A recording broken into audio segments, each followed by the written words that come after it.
बदलते भारत की शान।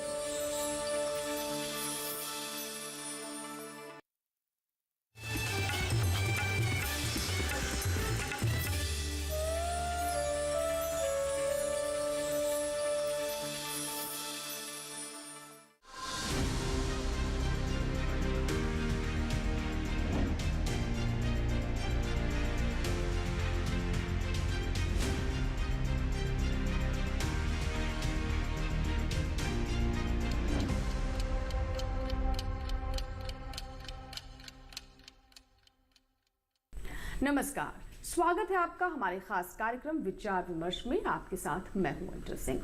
विचार विमर्श एक ऐसा कार्यक्रम है जिसमें हम कृषि संबंधी विभिन्न विषय लेकर आते हैं, उन पर विचार विमर्श करते हैं और एक सार्थक अंजाम तक पहुंचते हैं। आज के कार्यक्रम में हम बात करने वाले हैं किसानों के लिए वरदान एफपीओ यानी किसान उत्पादक संगठन के बारे में।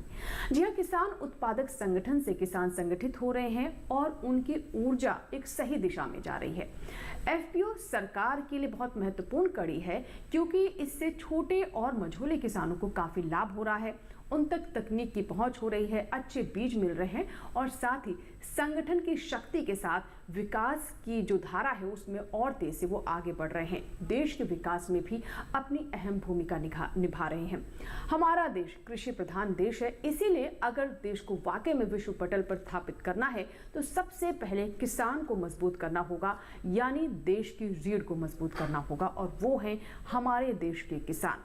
तो जानेंगे कि एफपीओ की इसमें क्या भूमिका है और खास तौर पर अगर हम आज के वर्ष की बात करें तो ये मिलेट वर्ष के तौर पर जाना गया। मिलेट को विश्व स्तर पर और स्थापित करने के लिए, प्रोत्साहित करने के लिए सरकार की तरफ से कई तरह के कदम उठाए गए और किसानों ने भी अपनी भूमिका बढ़ चढ़ कर निभाई। उन्होंने भी मिलेट्स को हाथों हाथ लिया। हमने देखा कि इसका रकबा भी बढ़ा है और युवा जो है, जो कृषि के क्षेत्र या फिर जो कृषि की पढ़ाई करके निकले हैं, उन्होंने मिलेट से जुड़े हुए स्टार्टअप्स को भी आगे बढ़ाया। तो आज हम ऐसे ही युवाओं से बात करेंगे, जानेंगे कि मिलेट को लेकर एफपीओ में किस तरह का काम हो रहा है और जागरूकता फैलाने के लिए, यानी जन जन तक ये अभियान पहुंचे, मिलेट्स के रोल को समझें, महिलाओं का सशक्तिकरण इससे कैसे हो रहा है ये जाने, इसके लिए भी हमारे युवाओं ने ही जिम्मेदारी ली है, उसके बारे में भी हम आपको बताएंगे। तो चलिए शुरुआत करते हैं आज के विचार विमर्श की। और जो जिन युवाओं के बारे में चर्चा की, जिनके बारे में मैंने अभी आपको बताया कि हमारे साथ स्टूडियो में मौजूद हैं, तो उनसे आपकी मुलाकात करवा देते हैं। हमारे साथ नीरज कुमार प्रजापति हैं और नीरज जी के बारे में बता दूं कि इन्हें the bicycle man of Indian agriculture के नाम पर भी जाना जाता है क्योंकि ये मिलेट्स को लेकर, ऑर्गेनिक फार्मिंग को लेकर काफ़ी काम कर रहे हैं और साइकिल यात्रा करते हैं, पूरे देश का भ्रमण करते हैं, लोगों को इसके बारे में जागरूक करते हैं। स्वागत है आपका नीरज जी। और हमारे दूसरे मेहमान हैं विनय कुमार बीसी। आप सदस्य हैं एक एफपीओ के और ओडिशा से आप आए हैं और इनके एफपीओ के बारे में बता दें कि विशेष तौर पर महिलाओं के लिए यह काम करता है। तो महिलाओं का भी सशक्तिकरण हो रहा है, उनके भी आर्थिक विकास को बल मिल रहा है, उनमें भी संगठन की शक्ति का प्रवाह हो रहा है। बहुत बहुत स्वागत है विनय जी आपका भी कार्यक्रम में। तो आपसे भी हम इस एफपीओ के बारे में और विस्तार से जानेंगे। टिंकू कुमार है हमारे साथ और ये सीईओ हैं, ये भी एक एफपीओ से जुड़े हुए हैं, बिजनौर से हैं, जो कि एफपीओ इनकी है वो खास तौर पर जो गन्ने से बने हुए उत्पाद हैं उसके लिए काम करता है। हरिओम नागर जी है राजस्थान से, बीडीएम यानी बिजनेस डेवलपमेंट मैनेजर, ये भी एक एफपीओ से जुड़े हुए हैं। इनका एफपीओ पापड़ और मिलेट्स के अन्य प्रोडक्ट मतलब बिस्किट वगैरह बनाते हैं। तो इनसे भी हम जानेंगे कि किस तरीके से एफपीओ से लाभ हो रहा है। स्वागत है हरिओम जी आपका भी कार्यक्रम में।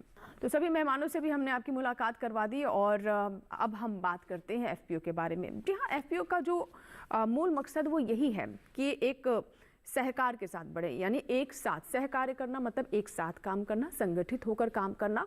और जब ये शक्ति इकट्ठी हो जाती है, संगठित हो जाती है, तो और प्रबल होती है और उसमें ऊर्जा आ जाती है और ताकतवर हो जाती है। यानी किसान जो अकेला महसूस करता है या फिर उसमें उतनी बार्गेनिंग पावर नहीं होती है, एफपीओ से जुड़ने के बाद वो अपने आप को काफ़ी ताकतवर महसूस करता है और एक कंपनी में उसकी अपनी भूमिका होती है। तो इस पूरी एफपीओ की रचना के बारे में समझेंगे, कैसे एक एक किसान को इससे लाभ हो रहा है और हमारे देश में एफपीओ के कॉन्सेप्ट को अब हम कहाँ तक ले जा पाए हैं। आइए आगे बढ़े, हम अपने मेहमानों से चर्चा करें, उससे पहले रिपोर्ट देखते हैं।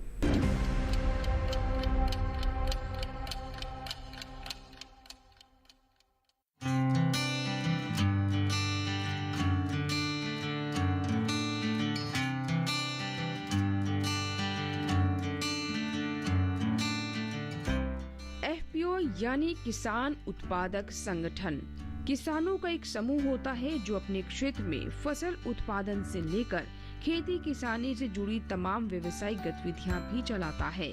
दरअसल एफपीओ से न सिर्फ किसानों की आय बढ़ रही है बल्कि किसानों की सामूहिक शक्ति में भी इजाफा हो रहा है।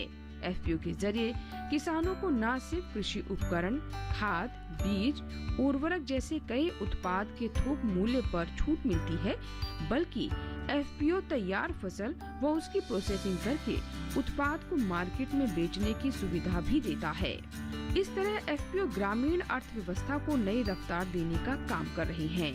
बाजारों तक किसानों की पहुंच आसान बनाने के क्रम में आज देश के हर ब्लॉक में एक एफपीओ या तो बन चुका है या तो जल्द ही बन जाएगा। एफपीओ के जरिए आज 8 लाख किसानों के 2165 से ज्यादा संगठन ऑनलाइन प्लेटफॉर्म ONDC के साथ जुड़कर व्यापार कर रहे हैं। एफपीओ योजना के तहत प्रत्येक एफपीओ को सरकार की ओर से 33 लाख रुपए की वित्तीय सहायता प्रदान की जाती है। साथ ही क्लस्टर आधारित व्यापार संगठन यानी CBVO को एफपीओ गठन के लिए प्रति एफपीओ 26 लाख रुपए की राशि दी जाती है। सरकार की सहायता से किसान भी एफपीओ से जुड़कर कामयाब हो रहे हैं। साथ ही एफपीओ से जुड़कर होने वाले इतने फायदों को देखते हुए कश्मीर से लेकर कन्याकुमारी तक एफपीओ बन रहे हैं और किसान लगातार इससे जुड़ रहे हैं। एक अनुमान के मुताबिक भारत में 12 करोड़ से अधिक छोटे और सीमांत किसान हैं, जिनकी औसत जोत का आकार 1.1 हेक्टेयर से कम है। अधिकांश छोटे और सीमांत किसानों को उत्पाद और उत्पादन के बाद के काम जैसे टेक्नोलॉजी तक पहुंच, उचित कीमतों पर गुणवत्तापूर्ण साजो सामान, बीज उत्पादन, खेतों की मशीनरी की इकाई, मूल्य वर्धित उत्पाद, प्रसंस्करण, ऋण, निवेश और सबसे महत्वपूर्ण बाजार दोनों में जबरदस्त चुनौतियों का सामना करना पड़ता है।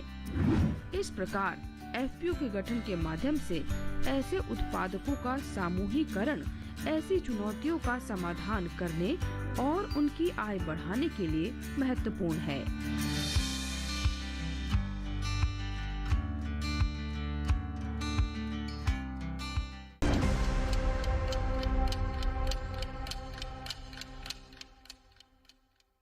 तो अभी आपने ये रिपोर्ट देखी और सरकार इसको लेकर कितनी गंभीर है, कितनी तेज़ी से इस दिशा में काम किया जा रहा है।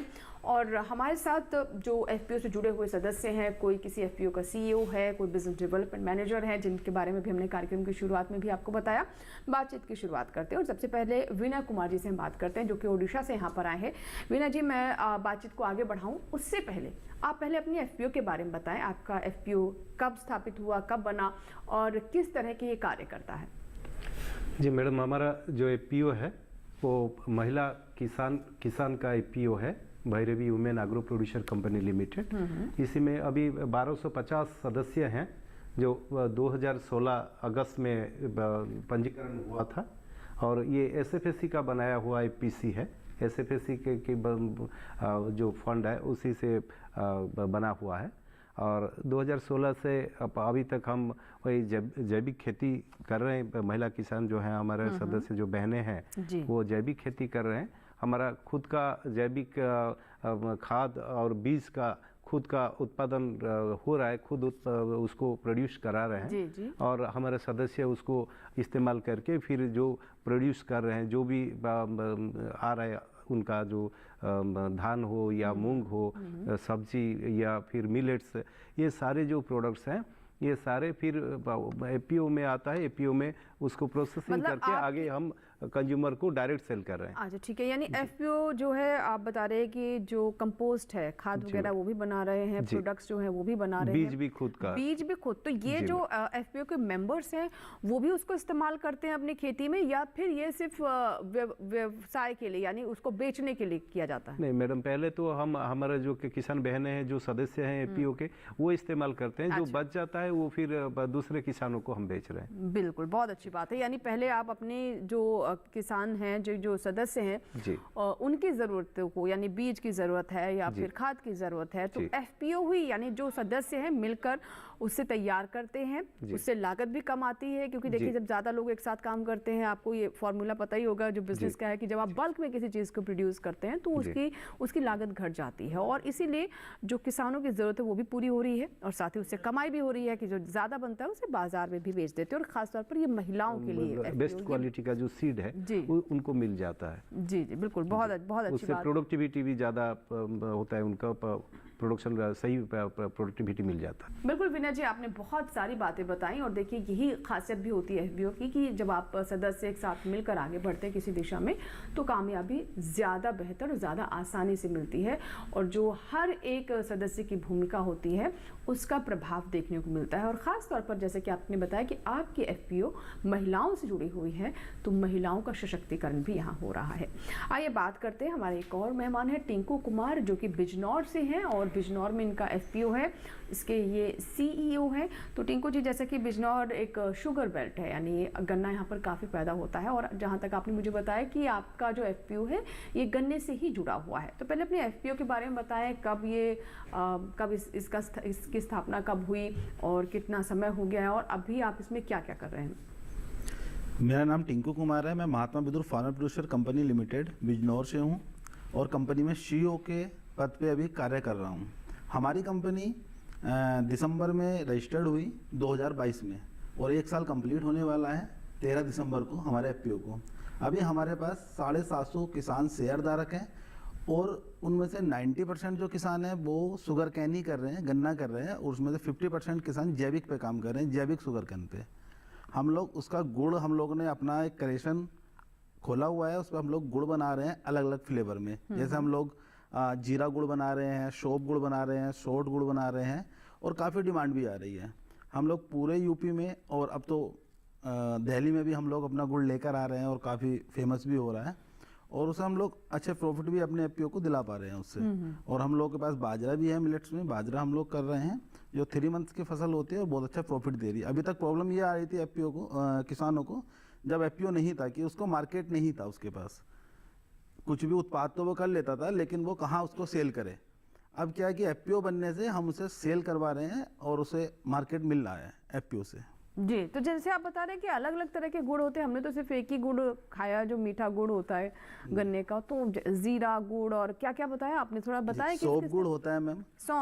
कौन सा गुड़? सौंफ डलती है उसमें मैम। अच्छा, सौंफ गुड़। अच्छा, सौंफ डलती है। एक सोट गुड़ होता है, उसमें जो अदरक होता है जब वो सूख जाता है उसे सोट बोलते हैं, उसमें हम लोग डालते हैं। तो मतलब हर एक गुड़ का फ्लेवर अलग अलग होता है? जी बिल्कुल, हर गुड़ का फ्लेवर अलग अलग होता है। ठीक है, तो तरह तरह के गुड़ भी तैयार किए जा रहे हैं जो कि आमतौर पर कम ही सुनने को मिलता है। तो ये बताएं, जब कुछ आप नया करते हैं, मैंने भी पहली बार सुना है कि इस तरह के भी गुड़ होते हैं, तो क्या जो कंज्यूमर है क्या वो आसानी से इसे लेने के लिए तैयार होता है, या फिर यहाँ भी FPO की वजह से आप लोगों को बाजार तक पहुँचने में मदद मिल रही है? नहीं, देखिए, जब किसान को किसी को भी नई चीज़ मिलती है और उसे पता होता है किसान ला रहा है और जैविक में ला रहा है, किसान से सीधा हमारे पास आ रहा है, तो इतना मुश्किल नहीं होता है, आराम से सेल हो जाता है, और अच्छी डिमांड है, बहुत अच्छी डिमांड है। जी बिल्कुल। तो जैसे टिंकू जी बता रहे हैं कि अब दिल्ली तक पहुंच रहा है उनका गुड़, उनकी FPO के जो प्रोडक्ट हैं, ये जो अलग अलग तरह के गुड़ हैं, अलग अलग खासियत के गुड़ हैं, वो दिल्ली पहुंच रहे हैं और बड़े शहरों तक पहुंच रहे हैं। तो ये भी अच्छी बात है कि FPO के माध्यम से किसान जो परिवर्तन लाने का प्रयास कर रहा है उसे एक बाजार भी मिल पा रहा है। आइए बात करते हैं हरिओम नागर जी से, जो कि राजस्थान से हैं, BDO है ये, यानी बिजनेस डेवलपमेंट मैनेजर। और आपको बता दें कि हरिओम जी बस 23 साल के हैं, उन्होंने BSc एग्रीकल्चर किया है और उसके बाद वो इस दिशा से जुड़ गए, इस दिशा पर चल पड़े हैं। तो हरिओम जी, पहले थोड़े मुझे लगता है आपका बहुत लंबा अनुभव तो नहीं होगा, लेकिन जितना भी अभी तक रहा है थोड़ा उसके बारे में बताएं।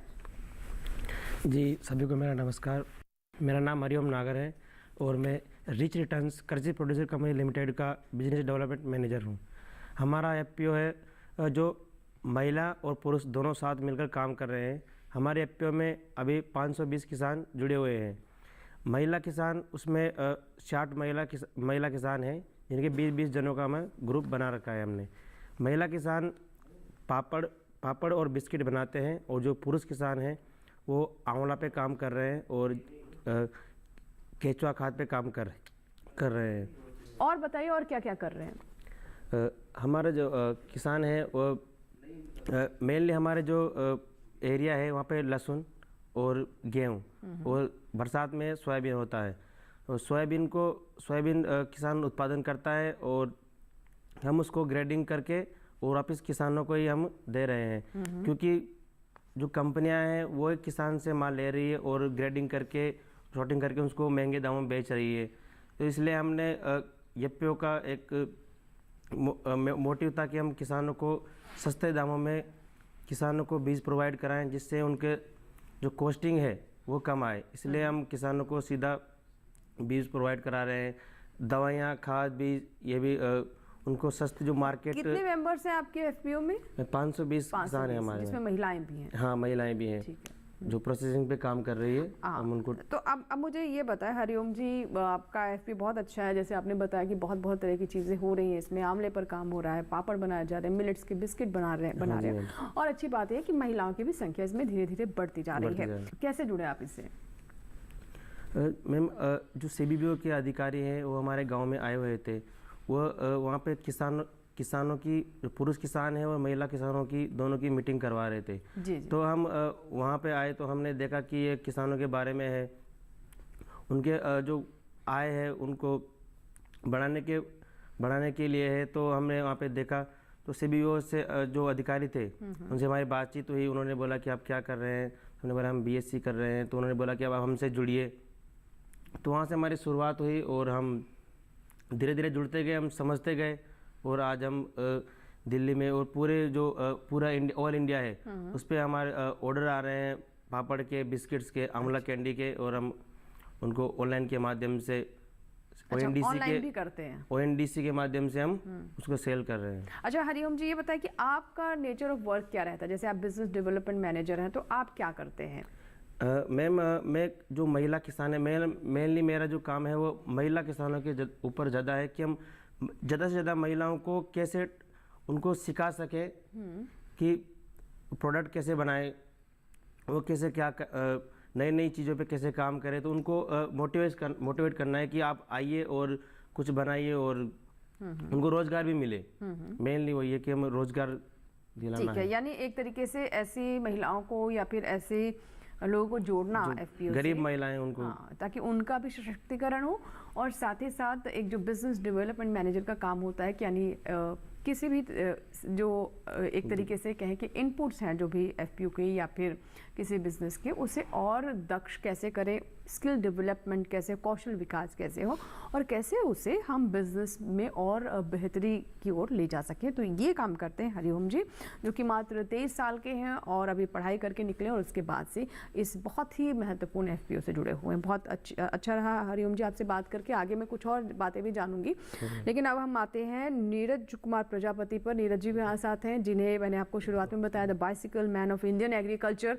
नीरज जी, पहले तो आप ये बताएं कि ये नाम कैसे पड़ा, the bicycle man of Indian agriculture? थोड़ा ये समझाएं, इसकी पृष्ठभूमि क्या है? नमस्ते, मेरा नाम नीरज कुमार प्रजापति है, पुत्र श्री आनंद सिंह जी, और मैं गांव आंवलाना, तहसील गोहाना, जिला सोनीपत, हरियाणा का निवासी हूं। और वैसे बेसिकली मैं एक इंजीनियरिंग स्टूडेंट था, इंजीनियरिंग की पढ़ाई कर रहा था। तो मेरे को उसी समय ये था कि कुछ हटके करना है और देश के लिए करना है, क्योंकि मेरे पिताजी बीएसएफ में सेवा दे चुके हैं। 22 साल मैं अपने पिताजी के साथ भारत के अलग अलग कोने में रहा हूँ। और मेरा जो एजुकेशन भी उस समय मैं पढ़ाई कर रहा था, मैं बीएसएफ कॉलेज से ही रुस्तम जी इंस्टीट्यूट ऑफ टेक्नोलॉजी का मैं स्टूडेंट था। तो उसी समय मैंने ये था कि देश के लिए, सेवा के लिए कुछ हटके काम करना है। तो उसके बाद जब मैं अपनी पढ़ाई करते करते फिर बाद में मैं लुधियाना रहा, तो वहाँ पे मैंने किसान भाइयों से जब सुनने को मिला कि कैंसर ट्रेन के बारे में, तो मैंने जब उनसे उसके बारे में, जो हमारे कृषि वैज्ञानिक है भारत सरकार में, जो हमारे भारतीय कृषि अनुसंधान परिषद के और कृषि विश्वविद्यालय के जो विभिन्न वैज्ञानिक हैं, उन सबसे मेरा मिलना हुआ। तो जब मैंने उनसे डिस्कस किया कि हमारे भारत में जैसे कैंसर जैसे बहुत सारे पेशेंट दिन पे दिन बढ़ते जा रहे हैं, तो जब मुझे पाया गया कि हमारे देश में जो किसान भाई है वो रासायनिक का अधिक मात्रा में उपयोग कर रहे हैं, जिसके कारण कैंसर जैसी और विभिन्न बीमारियां जन्म ले रही हैं। तो फिर मैंने उसी चीज़ को उस पर स्टडी करने के लिए मैं साइकिल से मैं आपको बताना चाहता हूँ कि 9 अप्रैल 2019 से पहले मेरे को साइकिल चलानी भी नहीं आती थी। तो सबसे पहले मैंने 9 अप्रैल 2019 में 22 साल की उम्र में मैंने साइकिल चलाना सीखा। सबसे पहले मैंने अपना हरियाणा राज्य को पहले कवर किया, सभी केवीके और कृषि विश्वविद्यालय, फिर उसके बाद मैंने राजस्थान को होता हुआ अभी करीबन मैं जो हमारा ये टारगेट है मिशन ऑर्गेनिक 1,11,111 किलोमीटर, इसमें 50,000 किलोमीटर से ज़्यादा की यात्रा कर चुका हूँ। तो इसी 50,000 किलोमीटर साइकिल से किया आपने? और इस यात्रा में मेरा जो मुख्य उद्देश्य रहता है किसान भाइयों से मिलना, उनकी जो भी समस्याएं उनको लेके, जो हमारे भारतीय कृषि अनुसंधान परिषद के जो 731 कृषि विज्ञान केंद्र हैं अलग अलग हर एक जिले में, उसके अलावा हमारे जो भारतीय कृषि अनुसंधान परिषद के 106 ICAR के रिसर्च इंस्टीट्यूट्स हैं, हमारे 74 एग्रीकल्चर यूनिवर्सिटीज़ हैं, और जो कुछ हमारे अदर जो ऑर्गेनाइजेशंस हैं इंटरनेशनली, उन सभी को विजिट करना, और जो किसान की समस्या उसके ऊपर जो भी रिसर्च हो रहा है उसको किसान भाइयों तक वापस लेके आना, इसका मैं कार्य कर रहा हूँ। और इसी यात्रा में जो मैं ये ऑर्गेनिक फार्मिंग की मैंने यात्रा के बारे में पूरे भारत में कर रहा हूँ, तो हम करीबन 4 साल में करीबन 10 लाख से ज़्यादा किसानों के साथ जुड़े हुए हैं। और आज पूरे भारत में अगर आप किसी भी कोने में जाएंगे और वहाँ पे अगर जैविक खेती के बारे में, प्राकृतिक खेती, हमारी आज के टाइम पे भारत सरकार और जो हमारे माननीय प्रधानमंत्री जी उनका जो प्रयास है कि हमारा देश जो जैविक खेती और प्राकृतिक खेती की तरफ बढ़े और आत्मनिर्भर बने, तो उसमें भी हम लोग योगदान देने की कोशिश कर रहे हैं इसमें। अच्छा, तो हमें ये भी बताएं नीरज जी, जैसे कि आप बता रहे हैं कि आप साइकिल से जाते हैं, तो आपके साथ कोई टीम होती है, और जब आप शुरुआत करते हैं तो हर एक आपने पॉइंट्स बनाए होंगे कि हमें इतने समय पर यहाँ पर पहुँचना है, वहाँ पर जाके करते क्या है? हमारी जो ये यात्रा होती है इसमें जो हमारा जो स्टे होता है डेली नाइट, रात को हम लोग जो विश्राम करते हैं वो कृषि विज्ञान केंद्र या फिर कृषि विश्वविद्यालय या फिर जो हमारे ICAR के इंस्टीट्यूट्स हैं उनमें हम लोग रुकते हैं, और किसान भाइयों के घरों पे, खेतों में। और हम जो भी जब हम केवीके किसी को पहुंचते हैं तो हम उससे पहले 1 महीने पहले हम हमारा जो भी शेड्यूल चार्ट होता है, कहाँ किस दिन पहुंचेंगे, तो हम पहले शेयर कर देते हैं। उसके अलावा जो हमारे कृषि विज्ञान केंद्र हैं उनसे हमें बहुत मदद मिल रही है केवीके के द्वारा। वो उनके डिस्ट्रिक्ट के जो भी किसान भाई हैं उनको अवगत करा देते हैं कि इस तारीख को इतने बजे नीरज जी आएंगे, और जो भी आपके जैविक खेती के बारे में हम लोग जो एक दूसरे से, क्योंकि हर एक केवीके वैसे तो पूरे भारतवर्ष में सभी जुड़े हुए हैं, लेकिन क्या है कि हम लोग जो एक किसानों का अनुभव है वो भी शेयर करते रहते हैं। और अभी जो मैं बताना चाहता हूँ कि अभी हम लोग एक कश्मीर से कन्याकुमारी का हम मिलेट की चर्चा कर रहे हैं, और 2023 जो इंटरनेशनल ईयर ऑफ मिलेट के नाम से पूरी दुनिया में मनाया जा रहा है। इसको जो प्रपोजल किया था डॉक्टर SK मल्होत्रा सर, जो कि उस समय एग्रीकल्चर कमिश्नर थे भारत सरकार में, उनके द्वारा FAO में ये प्रस्ताव रखा गया था भारत सरकार के द्वारा। तो जब 2023 में इसको हम इंटरनेशनल ईयर ऑफ मिलेट जो सेलिब्रेट कर रहे हैं, तो इसी को हम लोग एक अवेयरनेस कैंपेन के तौर पे आने वाले 1 दिसंबर को जो लाल चौक श्रीनगर जम्मू कश्मीर से, वहाँ से हम लोग 1 दिसंबर को लाल चौक से झंडा लेके, और हमारे जो भी वहाँ से हम चल के कन्याकुमारी जाएंगे। करीबन ये अलग अलग आदिवासी समूह में भी जाएंगे, गाँव में भी जाएंगे, और विभिन्न अलग अलग रास्तों से होते हुए, गांव से होते हुए गुजरेंगे। और इसका यात्रा का उद्देश्य ये रहेगा कि जो भी हमारे मिलेट्स के FPOs हैं, जो भी किसान भाई मिलेट्स उगा रहे हैं, तो उनको भी एक जागरूक, जो हमारे उनको कंज्यूमर से जो भी हमारे उनसे जोड़ना, और जो कंज्यूमर्स को भी जागरूक करना कि कहाँ पे मिलेट्स उगा रहे हैं, कौन कौन से मिलेट्स हैं, कि उनके क्या बेनिफिट्स है। और मैं बताना चाहता हूँ कि हमारी जो ये यात्रा है इसमें जो हमारे कृषि मंत्रालय है उनका भी पूरा सहयोग है, उसके अलावा SFAC है, उसके अलावा जो हमारे भारतीय ICAR का भी इसमें हमारे एज ए नॉलेज पार्टनर वो हमें सहयोग कर रहे हैं। Indian institute of millet research जो कि हमारे माननीय प्रधानमंत्री जी के द्वारा वहाँ पे सेंटर ऑफ एक्सीलेंस का भी उद्घाटन किया गया, जो एक कार्य कर रहे हैं। तो ऐसे ही, और निफ्टम में जो हमारा, क्योंकि देखिए आपने कोई भी चीज़ उगा ली तो उसको फूड प्रोसेसिंग करना भी बहुत जरूरी है। तो उसी को लेके हमारे जो निफ्टम कुंडली जो इंस्टीट्यूट है मिनिस्ट्री ऑफ फूड प्रोसेसिंग का, तो उनका भी सहयोग है। मतलब हमारे पूरे भारत में जितने भी इंस्टीट्यूट है जो मिलेट्स पे काम कर रहे हैं, सभी का हमें सहयोग मिल रहा है। जी बिल्कुल, तो बहुत अच्छा काम कर रहे हैं आप। देखिए, साइकिल से पूरे देश का भ्रमण करते हैं, और मकसद यही होता है कि किसानों को जोड़े आम लोगों से, ताकि किसान और आम लोगों के बीच, यानी कंज्यूमर जो है, उपभोक्ता है, वो भी जाने कि मिलेट्स का क्या फायदा। जी कुछ कहना चाहते हैं? मैं इसमें एक बात और जोड़ना चाहता हूँ कि अभी हमारी जो ये यात्रा है, इसको हमारा जो हरित प्रदेश एग्रो फाउंडेशन है, इसमें किसान भाई भी हैं, और बहुत सारे रिटायर्ड डायरेक्टर्स और बहुत सारे रिटायर्ड वाइस चांसलर, किसान और मतलब वैज्ञानिक सभी जुड़े हुए हैं। और इसके मैं बताना चाहता हूँ अभी इस यात्रा के लिए हमें करीबन 10 से ज़्यादा देशों से हमें इसके जो एम्बेसीज और अलग अलग इंटरनेशनल रिसर्च इंस्टीट्यूट और यूनिवर्सिटियों से हमें सहयोग भी मिल रहा है और बधाई भी मिल रही है। तो ये जो यात्रा है ये एक अंतर्राष्ट्रीय स्तर पे भारत की और मतलब हमारे किसान भाइयों को एक पहचान हम लोग सब मिलकर भारत सरकार के सहयोग से कर पाएंगे। जी बिल्कुल, बहुत अच्छी बात है, बहुत बधाई के पात्र हैं आप जो इतना प्रयास कर रहे हैं, और जैसे कि आपने बताया कि किसानों तक पहुंच रहे हैं, किसानों को भी जानकारी दे रहे हैं, और साथ ही साथ आम उपभोक्ता जो आम लोग हैं उन्हें ये बता रहे हैं कि अलग अलग प्रोडक्ट्स, चाहे वो हम ऑर्गेनिक खेती यानी जैविक खेती की बात करें या फिर मिलेट से बने हुए प्रोडक्ट्स की। बहरहाल इसी के साथ ही हमारे लिए यहाँ पर वक्त हुआ एक छोटे से ब्रेक का, लेकिन ब्रेक के बाद भी चर्चा जारी रहेगी। ब्रेक के बाद जब वापस आएंगे तो हम जानेंगे कि ये जो सभी मेहमान हमारे साथ स्टूडियो में हैं वो एफपीओ से जुड़े हुए हैं। एफपीओ के बिना की स्थिति क्या थी और एफपीओ आने के बाद किस तरह का बदलाव या सकारात्मक परिवर्तन वो किसानों के जीवन में देख पा रहे हैं और आगे यानी भविष्य की योजनाएं उनकी क्या हैं, जानेंगे छोटे से ब्रेक के बाद। आप देखते रहें हमारा खास कार्यक्रम विचार विमर्श।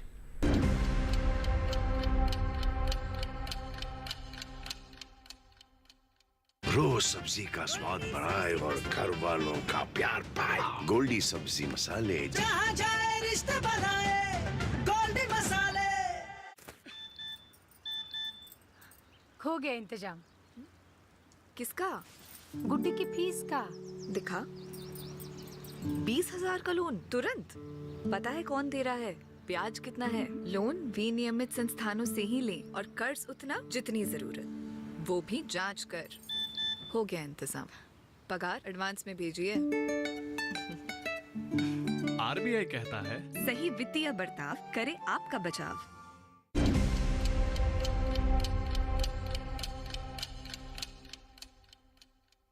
ब्रेक के बाद एक बार फिर आपका स्वागत है। आप देख रहे हैं विचार विमर्श। आज हम बात कर रहे हैं विचार विमर्श में एफपीओ यानी किसान उत्पादक संगठन की एफपीओ को लेकर किस तरह से जागरूकता फैलाने के प्रयास किए जा रहे हैं। इसके साथ साथ एफपीओ से न सिर्फ युवाओं को रोजगार मिल रहा है बल्कि महिलाएं भी आर्थिक रूप से मजबूत हो रही हैं। बहुत सारे हमारे साथ स्टूडियो में मेहमान ऐसे हैं जो कि एफपीओ से ही जुड़े हुए हैं। तो चलिए चर्चा को एक बार फिर से आगे बढ़ाते हैं और हम बात करते हैं विनय कुमार जी से, जो कि उड़ीसा के गंजम से हैं। विनय जी, जैसा कि आपने बताया कि आपकी एफपीओ जो है ख़ासतौर पर महिलाओं पर केंद्रित है और महिलाएं ही इसके सदस्य हैं। तो किस किस तरह के प्रोडक्ट्स आप यहाँ पर इस एफपीओ के ज़रिए तैयार करते हैं जो बाजार में पहुँचाए जाते हैं, जैसे कि आपने बीज खाद वगैरह के बारे में बताया और मिलेट से बने हुए कुछ प्रोडक्ट्स के बारे में आप जिक्र कर रहे थे, और जहाँ तक आप कुछ लेकर भी आए हमारे दर्शकों को दिखाने के लिए।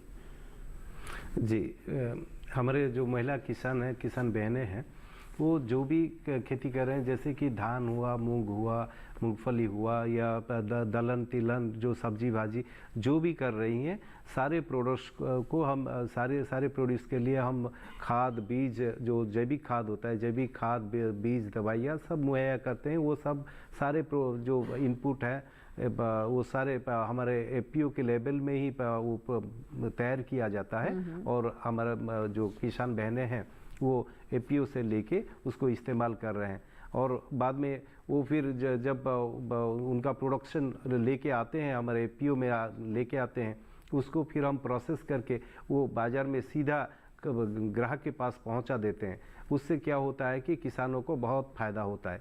जैसे कि जो खाद और दवाई बीज जो एफपीओ के लेवल में तैयार किया गया, उससे क्या होता है कि उसका जो वैल्यू है, उसका जो प्राइस है वो कम हो जाता है। जैसे बाज़ार से जब जो खरीदे थे किसान बहनें, पहले जो खरीदे थे तो बहुत ज़्यादा ऊंचा भाव में खरीद रहे थे। अभी जो खरीद रहे हैं एफपीओ से उच्च गुणवत्ता का जो बीज खाद है उसको उनको बहुत कम दाम में मुहैया किया जाता है, वो उसका लाभ उठा रहे हैं। और दूसरी चीज़ ये है कि उत्तम गुणवत्ता का खाद बीज से उनका उत्पादन भी बढ़ रहा है, ज़मीन भी सुधर रहा है, तो उससे उत्पादन काफ़ी ज़्यादा बढ़ गया है।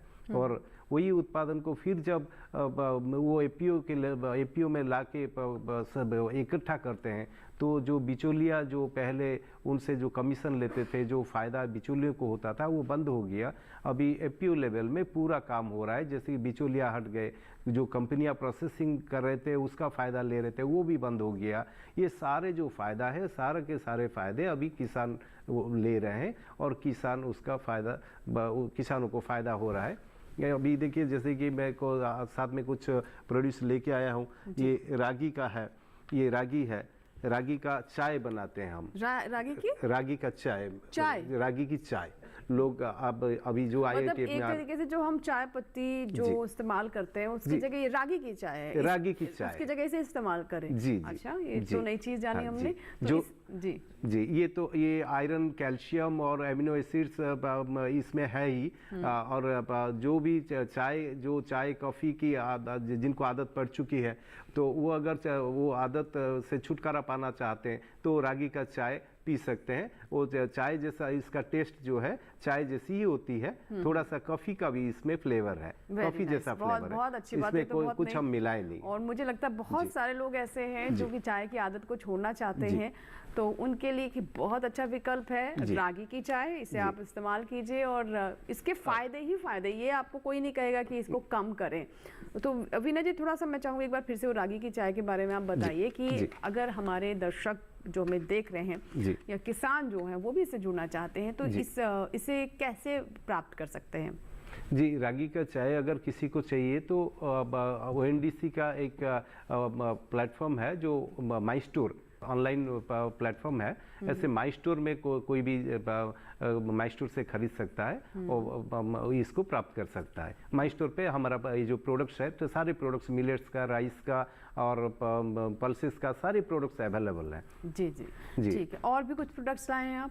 जी मैडम, हमारा जो प्रोडक्ट्स हैं, जो हम फोकस कर रहे हैं ज़्यादातर इंडिजिनस जो प्रोड्यूस हैं, जो नेटिव सीड्स हैं, क्योंकि हम प्राकृतिक खेती करा रहे हैं। हमारे जो किसान बहनें हैं वो प्राकृतिक खेती की तरफ अभी ध्यान दे रहे हैं, तो हम क्या कर रहे हैं उसमें जो नेटिव सीड्स हैं, जो इंडिजिनस है, जो रेयर वेराइटी है, उस सारे वेराइटीज़ को हम करा रहे हैं। तो वो कुछ वेराइटी मेरे साथ में लाए हूँ, जैसे कि अभी मिलेट्स है, तो मिलेट में ये देखिए, ये बार्नयार्ड मिलेट, हमारे पास सारे मिलेट्स अवेलेबल हैं। बहनें जो हमारे हैं किसान बहनें सारे मिलेट्स कर रहे हैं, जैसे कि कोदो है, कुटकी है, कंगनी है, हरी कंगनी है, बार्नयार्ड सामा जो बोलते हैं, ये सारे मिलेट्स ऐसे प्रोसेसिंग होता है। किसान बहनें, ये क्या है, थोड़ा इसके बारे में बताइए मुझे, ये क्या है? जी, ये बार्नयार्ड, इसको हिंदी में सामा बोला जाता है। ये बार्नयार्ड मिलेट है, इसको सामा बोलते हैं। और ये सेहत के लिए, डाइजेस्टिव सिस्टम के लिए बहुत अच्छा है। अपर इंटेस्टाइन में काम करता है और किडनी, लीवर, पेनक्रियास सबको डिटॉक्सिफाई करता है। इसको पकाना भी आसान रहता है? जी मैडम, इसको पकाना बहुत आसान है। बस शाम को इसको वॉश करके भिगो के छोड़ दीजिए और सुबह इसको उबाल लीजिए, बस हो गया मिलेट। Very nice. और ये अनपॉलिश्ड होता है, हम पॉलिश नहीं कराते क्योंकि पॉलिश कराने से इसका न्यूट्रिशन थोड़ा कम हो जाता है, इसीलिए अनपॉलिश्ड जो ग्रेन है इसको मुहैया करते हैं। जी। और भी कुछ चीज़ें? जी मैडम, और सारी चीज़ें मैं दिखा देता हूँ। जैसे कि हमारे पास और 2 प्रोडक्ट हैं, जैसे कि ये है, ये हमारे पास एक राइस है जो ब्लैक राइस, रेड राइस और ब्राउन राइस का कॉम्बिनेशन है। हम रेड राइस, ब्लैक राइस और ब्राउन राइस, ये तीनों का हम खेती करा रहे हैं। तो इसमें ये मुझे राइस दिखाइएगा जरा। ये जी लीजिए, ये आप बता रहे हैं ब्लैक राइस है? जी, वो ब्लैक राइस है, रेड राइस है और उसमें ब्राउन राइस भी है। अच्छा, ये मिक्स है? जी। अच्छा, तो इसके क्या फायदे होते हैं? देखिए, अलग तरह बहुत सारे इसमें राइस हैं और ये मल्टी कलर राइस, मतलब ब्राउन, रेड, व्हाइट राइस भी है। व्हाइट राइस, वो ब्राउन राइस है मैडम। ब्राउन राइस है। तो ये इसके क्या फायदे होते हैं? ये भी मैंने आज पहली बार देखे कि इतने सारे राइस एक ही पैकेट में और अलग अलग। ब्राउन राइस तो कहते हैं कि अच्छा होता है हेल्थ के लिए, और जो ये रेड राइस, इनकी जरा खासियत बताएं आप। जी मैडम, एक्चुअली क्या है कि ब्लैक राइस में एंटीऑक्सीडेंट होता है, एंथोसियानिन होता है, उसमें एमिनो एसिड्स होता है, विटामिन होता है, और उसमें क्या है, उसमें जो ग्लूटेन है वो भी ग्लूटेन थोड़ा परसेंटेज कम रहता है। इसको जो भी जिनको कैंसर है या डायबिटीज है, कुछ डिजीजेस हैं, उसको इस्तेमाल कर सकते हैं, उसको खा सकते हैं। ये कोई भी डिजीज जो है, ये जैसे शुगर के मरीज होते हैं, मधुमेह होता है, तो उन्हें कहते हैं कि आप राइस ना खाएं, तो उनके लिए भी ठीक है ये? जी मैडम, बिल्कुल। ये जो है ब्लैक राइस, रेड राइस, वो खा सकते हैं क्योंकि इसमें एंटीऑक्सीडेंट और एंथोसियानिन है। और इसका नाम भी आपने दिया super rice for super mums madam. उसका नाम दे रखे हैं super rice for super mums, इसीलिए क्योंकि वो कॉम्बिनेशन जो है वो ब्लैक राइस, रेड राइस में जो है आयरन बहुत ज्यादा है। तो आयरन जो है महिलाओं के लिए जरूरी है। जैसे कि हमारा जो एपीओ है वो महिला किसान बहनों का एपीओ है, तो महिला किसान पहले तो उनके इस्तेमाल के लिए सुरक्षा को भी सुनिश्चित करता है। अब दूसरा प्रोडक्ट एक और है, आप वो भी दिखाइए, क्या है? जी, ये मूंग दाल है। ये देखिए, ये ब्लैक कलर का मूंग दाल है। ये नेटिव है, एक नेटिव प्रोड्यूस है उड़ीसा गंजाम का। और इसमें क्या है, इसमें भी एंथोसियानिन है, एंटीऑक्सीडेंट है मूंग में। तो ये ब्लैक कलर में आता है, जैसे कि उड़द का दाल होता है, ऐसे ही इसका कलर होता है मूंग। ये एक रेयर वेराइटी का मूंग है। तो इसको भी हम प्रोसेस करा रहे हैं। ये रोस्टेड है, ये रोस्टेड और स्प्लिटेड ये रोस्ट करके फिर स्प्लिट करके फिर उसको पैक किया गया है, साफ सुथरा करके पैक कराया गया है। अच्छा। तो ये इसको तो ये मतलब वहीं की है, मतलब वहीं का उत्पाद है ये, बाकी जगह पे वाली दाल नहीं मिलेगी जैसे आप बता रहे हैं? नहीं, ये सिर्फ वही उड़ीसा का जो एरिया है, कुछ इलाका है उसी में ये उगाया जाता है और ये थोड़ा रेयर वेराइटी है। ठीक है। हाँ, ये सेहत के लिए बहुत अच्छा माना जाता है और ये इसका कुकिंग जो है जैसे जनरल हम अलग दाल जैसे बनाते हैं, इसको भी ऐसे ही पकाया जाता है। तो ये सारी चीजें जो है ये जो हमारा प्रोसेसिंग हो रहा है, तो महिला जो किसान बहनें हैं वो उनका खुद का जो प्रोड्यूस है उसको सीधा एफपीओ में लेके आए और उसको प्रोसेसिंग करा के फिर बिल्कुल। तो सीधा ये हम वैल्यू ग्राहक के एडिशन भी पास एफपीओ पहुंचा रहे के हैं। माध्यम से किया जाता है। बहुत सारे प्रोडक्ट्स यहाँ पर दिखाए। फ्राइड ब्राउन मूंग दाल है ये, और ये भी न्यूट्रिशन से भरपूर है, रोस्टेड है। तो ये कुछ चीज़ें हैं जिसके बारे में हमने आपको बताया। मुझे लगता है कि आपके लिए भी ये काफ़ी अच्छा रहा होगा कि जानकारी मिली ऐसी चीज़ों के बारे में। ऐसी चीज़ें भी बाजार में उपलब्ध है जो हमारे एफपीओ के माध्यम से तैयार की जा रही हैं। चलिए अब आगे बढ़ते हैं और अब हम टिंकू जी से बात करते हैं। टिंकू जी, जैसे कि गुड़ पर हमने बात की, तो आप भी थोड़ा गुड़ के बारे में बताइए कि उसके क्या क्या लाभ होते हैं और इस एफपीओ के आने के बाद क्या इसकी मार्केटिंग में कोई फ़र्क पड़ा है या फिर इसकी सेल बढ़ी है, लोग ज़्यादा इसको लेकर अवेयर हुए हैं, जो आप मुझे पहले गुड़ के बारे में बता रहे थे? जी बिल्कुल मैम। एक्चुअली होता क्या था कि पहले जब किसान शुगर कैन करता है, फिर अलग अलग फ्लेवर में गुड़ भी बनाता है, तो प्रॉब्लम कहीं ना कहीं ये समस्या ये आ रही थी कि किसान उसको पैदा करे या मार्केट में बेचे। समस्या कहीं ना कहीं ये थी कि उसे पैदा करता है किसान कर रहा है, तो फिर बेचेगा कैसे, जानकारी का भी अभाव था। तो अब एफपीओ के आने से ये फायदा हुआ कि किसान सिर्फ उत्पाद कर रहा है, किसान सिर्फ तैयार कर रहा है, उसे बेचने का काम एफपीओ कर रहा है। तो एफपीओ के माध्यम से किसान अपना उत्पाद बहुत आसानी से बेच पा रहा है और जो दलाल थे, बिचौलिए थे, वो बिल्कुल खत्म हो गए हैं। जी जी। वो सीधा एफपीओ के पास आता है, अपना प्रोडक्ट दे रहा है और उसे हम लोग सेल कर रहे हैं। जी बिल्कुल। तो यानी एफपीओ जो है एक कंपनी है जिसके बारे में कंपनी की तरह काम कर रही है, किसान अपने उत्पाद बना रहे हैं और क्योंकि ये कंपनी किसानों की ही है तो किसी बिचौले को कोई मतलब नहीं है। अब आइए हम बात कर लेते हैं हरिओम जी से। हरिओम जी, आप ये बताएं कि जो आपकी महिला सदस्य हैं जो आप बता रहे थे कि पापड़ बनाती हैं, ये किस तरह के पापड़ हैं और महिलाओं के जीवन में से आप किस तरह का बदलाव देख रहे हैं, कितनी उनकी तरक्की हो रही है?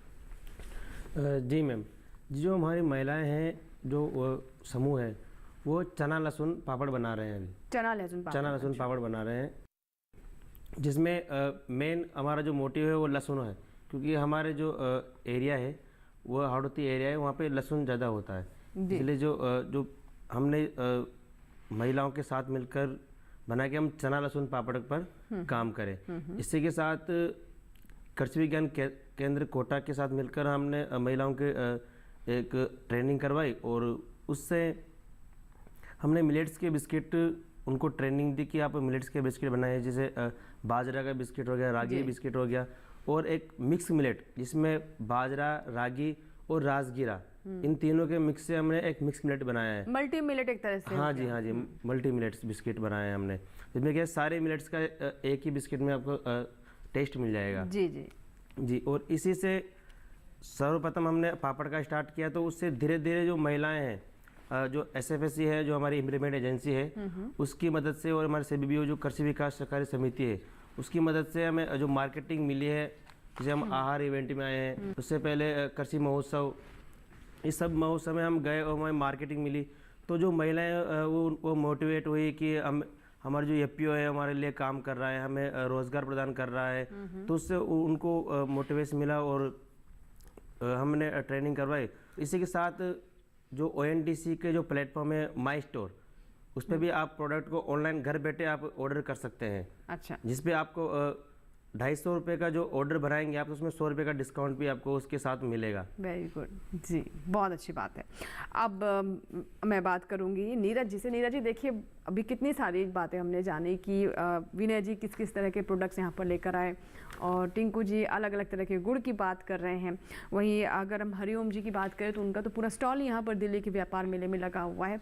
तो मुझे लगता है आप इन सब के बीच में कड़ी का काम कर सकते हैं अवेयरनेस फैलाने के मकसद से। जी, अभी हम लोग क्या करते हैं, जैसे यात्रा में जब हम ट्रैवल करते हैं जो किसानों से मिलते हुए, तो उसके बीच में जो भी हमारे अर्बन एरिया जैसे सिटीज़ आती हैं, तो हमारे मोस्टली आज के टाइम में फिटनेस को लेके सभी जगह साइकिलिंग ग्रुप्स हैं। तो हम लोग यात्रा के टाइम पे क्या उन साइकिलिंग ग्रुपों के साथ भी हम लोग राइड करते हैं उस चीज़ को लेके, तो उससे क्या पब्लिक भी अवेयर होती है।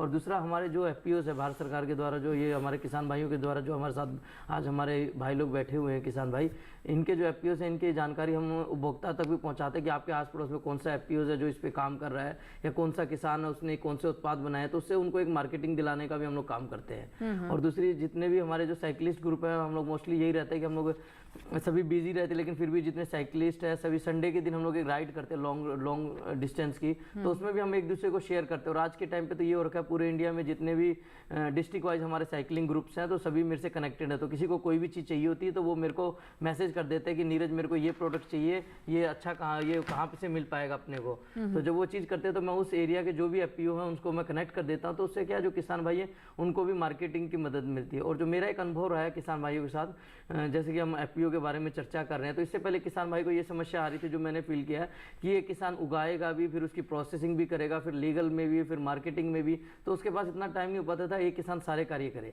तो ये जो FPO के सरकार के द्वारा जो प्रयास है कि FPO बना के और किसान भाई अपने इकट्ठा होकर समूह में उसकी मार्केटिंग करके उसको एक अच्छा प्राइस भी मिल सके और कंज्यूमर को सस्ता भी मिले और प्लस क्वालिटी, क्योंकि उसमें कंज्यूमर को भी ये पता रहता है कि उसका जो प्रोडक्ट है जो वो खा रहा है उसको किस किसान ने उगाया, कहाँ से उगाया, तो उसके बारे में भी जानकारी रहती है। और आज के टाइम पे अच्छा ये बताया कि आप सीधा कंज्यूमर्स को किसानों से कनेक्ट करने में भी मदद करते हैं। मान लीजिए किसान से सीधा जुड़ना चाहता है कंज्यूमर उपभोक्ता, तो क्या उसमें भी आप मदद करते हैं? जी हाँ, इसमें हम किसानों को भी मदद करते हैं और उपभोक्ता को भी मदद करते हैं। और साथ में हमारा कोशिश ये रहता है कि जिस एरिया की, जैसे हमारे मैंने जो पूरा एक साइकिल से अनुभव लिया, तो ज़्यादातर सभी एरिया की अपनी अपनी एक क्रॉप है, स्पेसिफिक क्रॉप्स है। किसी एरिया की कोई क्रॉप है, किसी एरिया की कोई क्रॉप है, तो हम लोग क्या करते हैं जो भी वहाँ का कृषि विज्ञान केंद्र है उसको जोड़ते हैं, क्योंकि कृषि विज्ञान केंद्र के पास उस एरिया के सभी किसानों का डाटा रहता है और उनको ये पता रहता है कि उस एरिया में कौन कौन किसान भी कर रहे हैं। तो क्योंकि हमारा ये प्रयास है, क्योंकि किसी कृषि विज्ञान केंद्र जो वो एक सिंगल प्लेटफॉर्म हो जाता है सभी के लिए जुड़ने के लिए। जी बिल्कुल, तो बहुत अच्छा, बहुत सराहनीय कार्य कर रहे हैं आप। और देखिए किसान अपने स्तर पर काम कर ही रहे हैं, FPO से जुड़कर अलग अलग तरह के प्रोडक्ट्स तैयार कर रहे हैं। और जो हमारे मेहमान हैं यानी नीरज जी जैसे हैं युवा, वो एक पूरा चेन सिस्टम बना रहे हैं, मतलब किसानों को भी कंज्यूमर से जोड़ रहे हैं, शहरों को गांव से जोड़ रहे हैं, और इस तरह के भ्रमण कर कर वो इससे जुड़ी हुई जागरूकता भी लोगों तक पहुंचा रहे हैं। बहरहाल यहाँ पर रुकेंगे एक और छोटे से ब्रेक के लिए। ब्रेक के बाद विचार विमर्श जारी रहेगा। ब्रेक के बाद जब वापस आएंगे तो हम जानेंगे भविष्य के बारे में कि आगे किस किस तरह की योजनाएं हैं, इस पर अभी अब तक हम चर्चा नहीं कर पाए हैं, जानेंगे ब्रेक के बाद।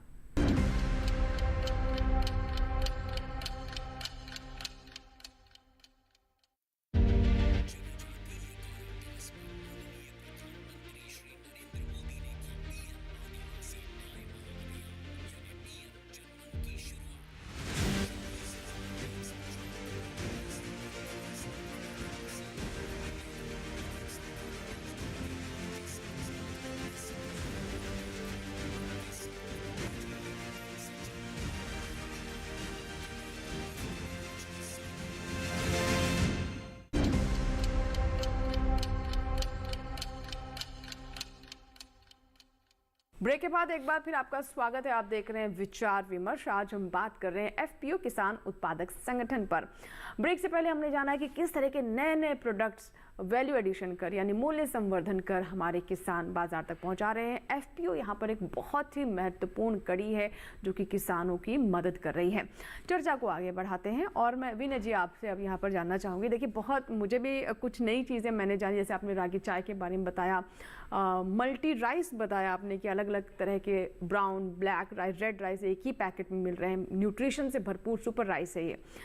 आगे अब और क्या क्या लेकर आने वाले हैं, आगे क्या करेंगे, इस FPO का स्वरूप क्या और बदलेगा और बढ़ेगा, क्या होने वाला है?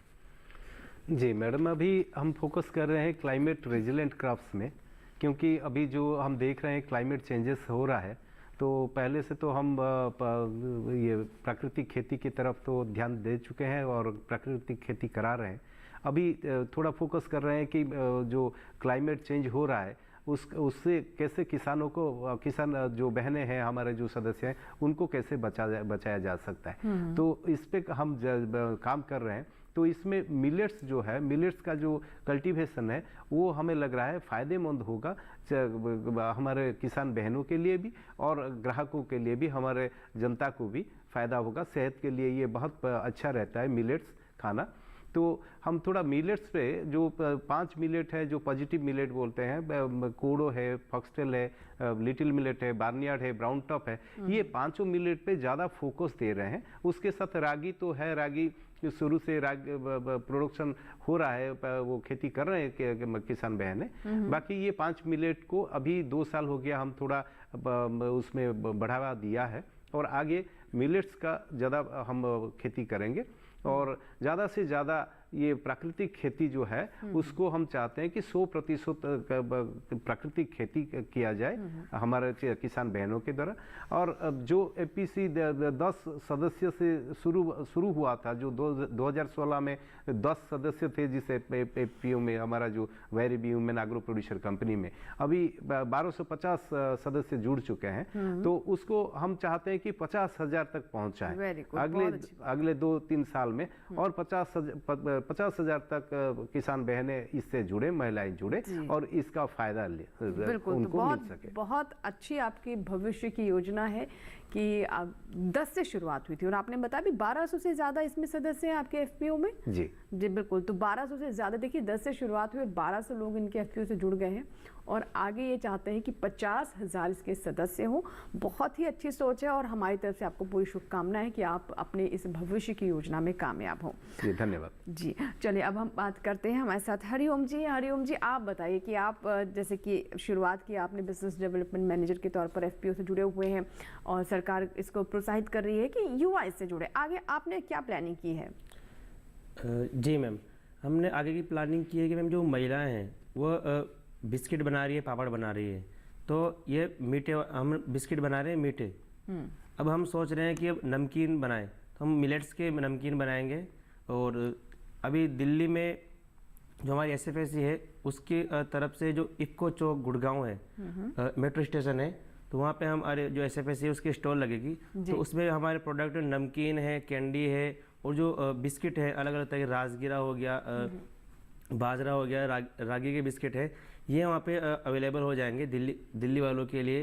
बिल्कुल हरिओम जी, जैसे कि आप बता रहे हैं कि अभी मीठे बिस्किट बना रहे हैं आप अपने एफपीओ से, महिलाएं बना रही हैं, और आगे नमकीन जो स्वाद है, नमकीन बिस्किट या फिर नमकीनें बनाने का प्रयास रहेगा।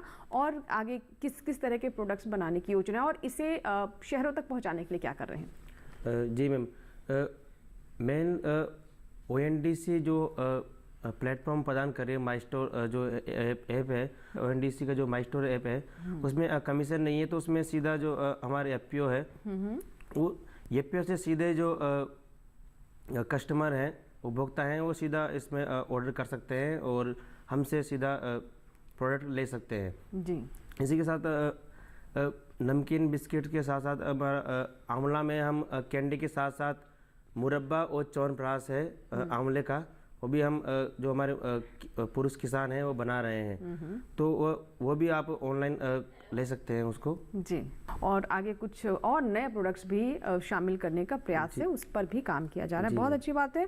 और हरिओम जी के ऊपर तो बहुत महत्वपूर्ण जिम्मेदारी है, बिजनेस डेवलपमेंट मैनेजर हैं ये, और इतने कम उम्र में इन्होंने इतनी महत्वपूर्ण जिम्मेदारी ली है। तो हरिओम जी, आपको भी भविष्य के लिए बहुत सारी शुभकामनाएं हमारी तरफ से। और आप जैसे युवाओं की आवश्यकता है जो कि पढ़े लिखे युवा और कृषि से जुड़े, ताकि कृषि नए आयामों को छू सके। अब मैं बात करूंगी टिंकू जी से। टिंकू जी, आप बताएं कि जैसे आपका एफपीओ गुड़ और जो गन्ने से जुड़े प्रोडक्ट्स हैं उन पर काम कर रहा है, आपकी आगे की योजना क्या है? जी, एक्चुअली हमारे जो अलग अलग फ्लेवर के गुड़ है, तो हम लोग क्या चाह रहे हैं कि हमारा हर शहर में एक आउटलेट्स खुले, और हमारा यही है नेक्स्ट प्लान कि हम लोग हर शहर में अपना एक आउटलेट्स खोले, जिसमें हम लोगों के शुगर कैन के प्रोडक्ट हो, जैसे कि सिरका हुआ, गुड़ हुई, शक्कर हुई, खांड हुई, ये सारे प्रोडक्ट हमारे आउटलेट्स पे मिले, और हर शहर में हमारा एक आउटलेट्स हो महात्मा विदुर का। जी बिल्कुल। तो अलग अलग शहरों में आउटलेट खुले, ये इनका मकसद है, ये इनका सपना है, योजना है। और बिल्कुल बिजनौर का गुड़ पूरे देश का मुंह मीठा करे, यही इसी दिशा में आगे बढ़ रहे हैं। और हमारी तरफ से भी आपको भी टिंकू जी बहुत बहुत शुभकामनाएं, इस पूरी योजना में आप कामयाब हो। और आइए अब नीरज जी के पास चलते हैं, the bicycle man of Indian agriculture. Neeraj ji, अब आप बताएं कि बहुत सारी बातें हमने सुनी, मिलेट्स भी है, गुड़ भी है, बिस्किट भी है, पापड़ भी है। अब आप, मुझे लगता है यहाँ से निकलने के बाद आपके ऊपर भी काफ़ी जिम्मेदारियाँ हो गई हैं। जी, अभी जैसे कि मैंने बताया था, अभी बता रहे अभी हम लोग के जो पूरा प्रयास अभी चल रहा है, जो अपकमिंग दिसंबर में अभी बहुत कम दिन बचे हैं, मात्र 10 दिन का समय, और अभी 1 दिसंबर को हम लोग लाल चौक श्रीनगर से लेकर millet mission millet Kashmir from Kashmir to Kanyakumari चालू करेंगे 4200 किलोमीटर की। अभी तो हमारा जो पूरा फोकस अभी इस यात्रा पे है कि जो भी मिलेट्स के जो भी किसान भाई और जो भी एफपीओज हैं उनको कंज्यूमर्स के साथ जोड़ना और उसको प्रमोट करना।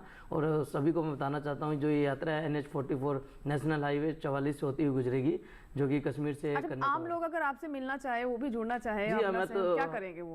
हम लोग यही चाहते हैं कि आप सभी इस यात्रा को जुड़े, फेसबुक सोशल मीडिया सभी सोशल मीडिया से कोई आपका आईडी है जिससे जुड़ जी सकते हाँ, हैं? The bicycle man of India के नाम से फेसबुक पेज भी है और नीरज कुमार प्रजापति के नाम से अकाउंट भी है, या फिर गूगल पे कहीं भी आप the bicycle man of India search करेंगे, इंडियन एग्रीकल्चर सर्च करेंगे तो आपको ऑटोमेटिकली मेरे सोशल मीडिया अकाउंट से जुड़ने का हम जुड़ जाएंगे। उसके अलावा हमारा अभी हम लोगों ने व्हाट्सएप पे भी बहुत सारे ग्रुप हमारे चल रहे हैं, अभी चैनल्स भी जुड़े हुए हैं जिसमें पूरे इंडिया से फार्मर्स भी जुड़े हैं, इंस्टीट्यूट भी जुड़े हुए हैं, तो उसमें हम लोग रेगुलर अपडेट करते रहेंगे कहाँ पहुँचे हैं, कहाँ रुकेंगे, कहाँ आगे के प्रोग्राम है।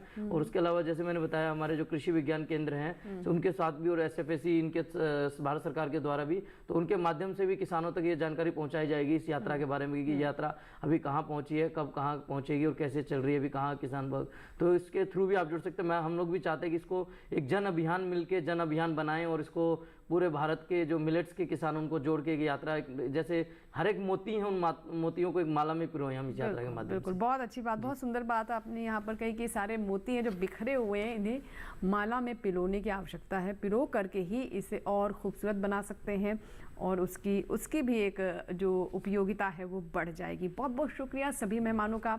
विनय जी हमारे साथ उड़ीसा से थे, विनय जी आपका भी शुक्रिया। नीरज जी जो कि the bicycle man of Indian agriculture, हमारे साथ यहाँ पर टिंकू जी भी हैं, हरिओम जी हैं, सभी का बहुत बहुत धन्यवाद और आप सभी को शुभकामनाएं भी कि जिस दिशा में आप आगे बढ़े हैं उसकी नई नई ऊंचाइयों पर पहुंचे।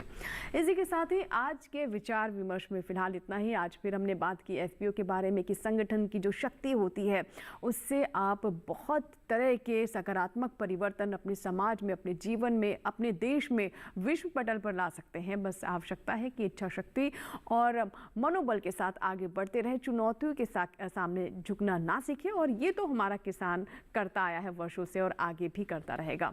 अगर आपके कोई सुझाव है, आप चाहते हैं किसी विषय पर हम विचार विमर्श करें, तो आप हमें ईमेल कर सकते हैं। हमारा ईमेल पता नोट कर लें। हमारा ईमेल पता है vicharvimarsh08@gmail.com। आपके ईमेल से, आपके पत्रों का हमें इंतजार रहेगा। आप हमें सुझाव भेजें और उन सुझावों को हम ध्यान में रखते हुए अपने कार्यक्रम को और बेहतर करने का प्रयास करेंगे। उससे भी हमारा भी मनोबल बढ़ता है। विचार विमर्श के एक नए अंक में नए विषय के साथ कुछ और मेहमानों के साथ फिर होगी बात। कहीं मत जाइएगा, आप बने रहें दूरदर्शन किसान के साथ। नमस्कार।